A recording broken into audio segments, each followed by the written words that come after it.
the principle of UDL can be broken down. I mean, it's obviously universal design for learning, but the first key aspect of that is that it's universal.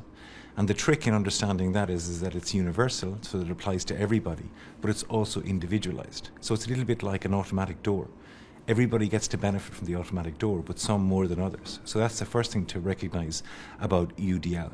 And the second aspect that I think is critical in actually understanding it is that it's about design.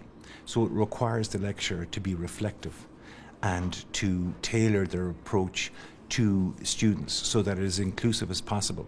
So for me, in terms of understanding it, I found it to be a really excellent heuristic device. So there are three key pillars around using it, and if you start to think about your own teaching in terms of those pillars, it becomes much easier to understand and to reflect upon. And it can also be incremental, so you can build on it year on year. So if you're as old as me and you've been teaching for a long time, you know what it allows you to do is each year build on it to see, can you make it better, can you approach it in a better way.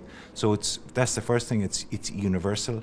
It's also based on design.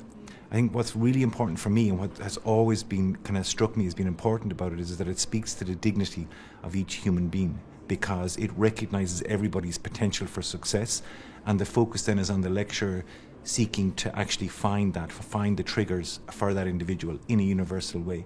And another thing that I think is really important as well is that it's flexible. And so that flexibility, what it provides is it speaks to each individual's strengths. So that flexibility is trying to match the strengths of the individual and their potential as a learner.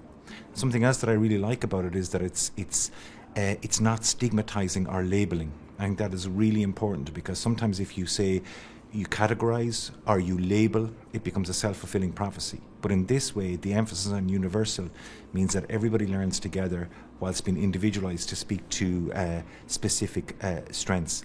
And finally, I think it's very easy to understand. So, there are three key pillars. We talk about modes of representation, modes of expression, and modes of engagement. And it's working through those three pillars. What you're seeking to do is to universalize teaching but also individualize learning, so that as many people as possible can be reached, allowing each and every one to succeed.